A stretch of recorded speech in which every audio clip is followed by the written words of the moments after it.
అమరజీవి పొట్టి శ్రీరాములు ప్రియ శిష్యుడు సంఘమిత్ర కనకం అప్పలస్వామి శత జయంతి వేడుక ఈ నెల 21న ఆనం రోటరీ హాల్లో నిర్వహిస్తున్నట్లు సమతా సేవా సమితి వ్యవస్థాపకులు రిటైర్డ్ వాణిజ్య పనుల శాఖ ముఖ్య కమిషనర్ మేడ్చెట్టి తిరుమల కుమార్ చెప్పారు. అలాగే సమతా సేవా సమితి నూతన కార్యవర్గ ప్రమాణ స్వీకారోత్సవం జరుగుతాయని ఆయన తెలిపారు. ఆదివారం ఉదయం 10:30 జరిగే ఈ కార్యక్రమంలో ముఖ్య అతిథిగా రాష్ట్ర పర్యాటక సాంస్కృతిక సినిమాటోగ్రఫీ శాఖ మంత్రి కందుల దుర్గేష్ హాజరవుతారని తెలిపారు. రాజమండ్రి ప్రెస్ క్లబ్ లో శనివారం ఏర్పాటు చేసిన మీడియా సమావేశంలో మేడ్చెట్టి తిరుమల కుమార్ మాట్లాడుతూ ఈ సందర్భంగా ప్రముఖ సాహితీవేత్త ఆర్ఎస్ఆర్ పృథ్వీ రచించిన సంఘమిత్ర కనకం అప్పలస్వామి పుస్తకావిష్కరణ జరుగుతుందన్నారు. యువతకు విద్యార్థులకు విశేష సేవలు అందిస్తూ ముందుకు సాగుతున్నాము.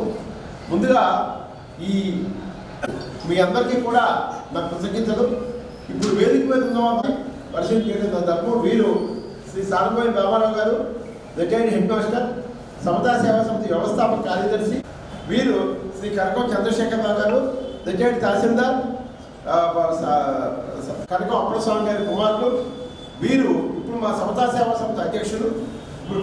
వీరు శ్రీ ప్రతిపక్ష గంగాధరరావు గారు. వీరు సమతా సేవా సమితి మొదటి నుంచి మాత్రం ఉన్నవారు. మరి పేరు ఏమిటంటే మేము 2 కార్యక్రమాలు మేము జరపబోతున్నాం. మొదట అప్పలస్వామి గారి శత జయంతి.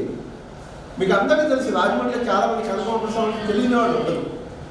ఎందుకంటే ఆయన గొప్ప వ్యవస్థలు నిర్మించిన మహనీయుడు.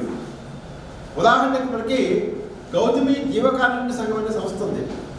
అది అనేక చోట్ల ఉంది. భాస్కర్ నగర్లో ఉంది, కోరక్షణపేటలో ఉంది, గోదావరి ఉంది, అన్ని చోట్ల ఉంది. ఆ గౌతమి జీవకారుణ్య సంఘాన్ని స్థాపించిన వారు 3. ఒకరు సామర్లకోటలో ఆ రోజు ఉండే కారుణ్యానంద గారు. 2 ప్రముఖ స్వాతంత్ర సమరయోధులు, మాజీ మంత్రి డాక్టర్ ఏవి నాగేశ్వరరావు గారు. 3 కనకం అప్పలస్వామి గారు. వీరు 3 కలిసే ఈ గౌతమి జీవకారుణ్య సంఘాన్ని స్థాపించారు. కనకం అప్పలస్వామి గారు తన కాలాన్ని, ధనాన్ని, శ్రమని అంతని కూడా దాన్ని వెచ్చించి ఆ గౌతమి జీవకారుణ్య సంఘానికి ఒక రూపుదిద్దినటువంటి మహనీయుడు. అంతేకాకుండా వారు 1925వ సంవత్సరంలో జన్మించారు. వారు విజయనగరం జిల్లాలో ఒక చిన్న గ్రామంలో జన్మించారు. వాళ్ళు తరతరాలుగా చేనేత వృత్తిలో ఉన్నటువంటి వారు. వారి కుటుంబాల తర్వాత ఇక్కడికి అప్పలస్వామి గారు ఒక 10, 11, 9, 10 ఏళ్ళ వయసులో ఇక్కడ వచ్చాక జాంపేటలో ఉండేవారు. అయితే అప్పలస్వామి గౌడు లింగరాజు గారు, ఏవి నాగేశ్వరరావు గారు, తర్వాత తెల్లి విశ్వనాథం గారు, వీళ్ళంతా గౌతు అచ్చన్ గారు, వీళ్ళంతా ఉన్నారు. మరి చేనేత కాంగ్రెస్లో ప్రకార కోటయ్య గారితో కలిసి పనిచేశారు. అందరికంటే ముఖ్యమైనది ఏంటంటే మనకి అమరజీవి పొట్టి శ్రీరాములు గారు ఉన్నారు. అమరజీవి పొట్టి శ్రీరాములు గారు 1948లో గాంధీజీ హత్య చేయబడిన తర్వాత దేశవ్యాప్తంగా గాంధీ స్మారక నిధి అనే సంస్థ ఏర్పడింది. ఇప్పుడు కూడా ఉందండి ఢిల్లీలో. ఆ గాంధీ స్మారక నిధికి ఆంధ్ర రాష్ట్రానికి ఇన్ఛార్జిగా పొట్టి శ్రీరాములు గారు నియమించారు. ఆయన పని ఏంటంటే ప్రతి జిల్లాకి వెళ్ళటం, గాంధీజీ నిర్మాణ కార్యక్రమం అమలు చేయడం. అంటే మధ్య నిషేధం, షెడ్యూల్ కులాల ప్రజలకు దేవాలయం ప్రవేశం, తర్వాత హిందూ ముస్లిం సమైక్యత, కథలు, తర్వాత గ్రామ పునర్నిర్మాణం, విద్య, ఇవన్నీ అనమాట. అందుకని ఆయన రాశాం. అయితే విషయం ఏంటంటే ఆయన కనకం అప్పలస్వామి గారు ఎంత నిరాడంబరుడు, నిస్వార్థుడంటే వాళ్ళ పిల్లలు ఇప్పుడు రచయిత, మా సమితి సభ్యులు ఎస్ఆర్ పృథ్వీ గారు దానికి 45 పుస్తకాలు రాశారు. ఆయన మీకు తెలుసు.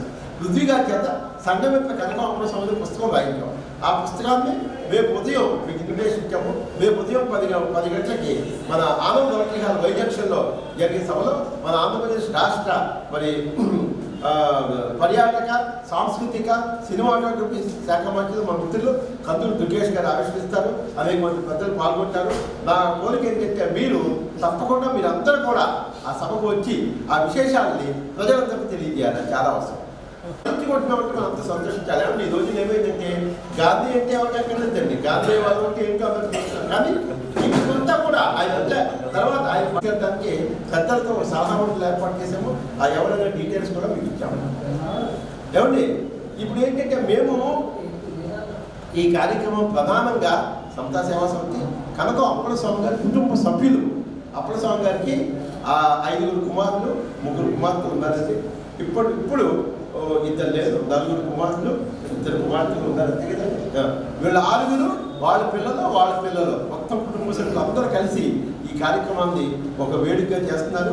కార్యక్రమం అనంతరం విందు కూడా ఏర్పాటు చేశారు. దయచేసి మీరు అందరూ ఎస్టీ, ఓబీసీ ఇతరులకు కూడా అడ్మిషన్ ఉంటుంది. స్క్రీనింగ్ టెస్ట్ పెట్టి అడ్మిషన్ తీసుకుంటారు.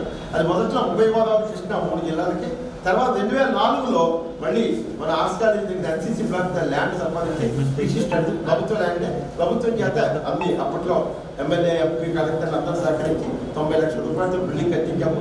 రాష్ట్రం మొత్తం మీద ఓన్ బిల్డింగ్ పెద్ద బిల్డింగ్ ఉన్న విశిష్టాడు మనం ఉంటే ఇక్కడ అదే కార్యక్రమాలు జరుగుతున్నాయి. ఇటీవల మన టీచర్ ట్రైనింగ్ ఇచ్చారు, టీచర్స్ 16,000, అందులో మన స్టడీ సెంటర్ నుంచి 38 మంది ఉద్యోగాలు పొందారు. అలాగే అదే కార్యక్రమాలు మేము కూడా వాళ్ళు సపోర్ట్ చేస్తాము. ఇకపోతే మేము ఇప్పుడు ఈ సమతా సేవా సంస్థ ఇప్పుడు ప్రస్తుతం ఏం చేస్తామంటే సమతా సక్సెస్ ఫోరం అనే ఒక వాట్సాప్ గ్రూప్ నడుపుతామండి. ప్రతిరోజు ఆ సలహాలు తీసుకుంటూ ఈ కార్యక్రమాలు మేము కొనసాగిస్తాము. ముఖ్యంగా ఇంకోటి ఏంటంటే మొదటి నుంచి కూడా సమతా సేవా సంస్థ సక్సెస్ అవడానికి సమతా సేవా సమితి అధ్యక్షుడిగా ఉన్నాను. మా నాన్నగారు 26 సంవత్సరాల క్రితం చనిపోయిన తర్వాత సంవత్సరానికి ఒకసారి కార్యక్రమాలు చేసుకుంటున్నాం. గత 5 సంవత్సరాల క్రితం తిరుమల కుమార్ గారు పొట్టి శ్రీరాములు గారితో మా నాన్నగారికి ఉన్న అనుబంధాన్ని పుస్తకం రూపంలో చూసిన తర్వాత మాకు వెంటనే పుస్తకం పంపించి తప్పకుండా మనం అప్పసాం గారి జీవిత చరిత్రని మనం తీసుకురావాలి, మన సమతా సేవా సంస్థ తరఫున ఈ కార్యక్రమాన్ని మనం చేపట్టాలని చెప్పేసి సద్వినియోగం చేయాలని చెప్పేసి వారు అంటాం. దానికి మేము అంగీకరించి అంతా పూర్తి కార్యక్రమం అంతా పూర్తి చేసుకున్నాం, అన్ని ఏర్పాట్లు కూడా పూర్తి చేసుకున్నాం. మరి దీనికి ప్రత్యేకంగా తిరుమల గారికి మా కుటుంబం తరఫున ప్రత్యేక కృతజ్ఞతలు తెలియజేస్తున్నాం. కార్యక్రమాలు ఉదయం 10 గంటలకు ఒక కార్యక్రమం మొదలవుతుందండి. మొట్టమొదటిగా సమతా సేవా సమితి కొత్త బాడీ ప్రమాణ స్వీకారం జరుగుతుంది. తర్వాత సభ మొదలవుతుంది. సభ కార్యక్రమంకి మినిస్టర్ దుర్గేష్ గారు ముఖ్య అతిథిగా హాజరవుతున్నారు. తర్వాత పుస్తకావిష్కరణ ఉంటుంది. సంఘమిత్ర కనకం అప్పలస్వామి అనే పుస్తకాన్ని ప్రముఖ రచయిత పృథ్వీ గారు రచించారు. ఆ పుస్తక ఆవిష్కరణ పూర్తయిన తర్వాత అక్కడే కూడా లంచ్ కూడా ఏర్పాటు చేయడం జరిగింది. అధిపురాల నారాయణరావు గారు దాన్ని సమీక్షిస్తారు. తర్వాత సభ పూర్తయిన అక్కడ లంచ్ కూడా ఏర్పాటు చేయడం జరిగింది.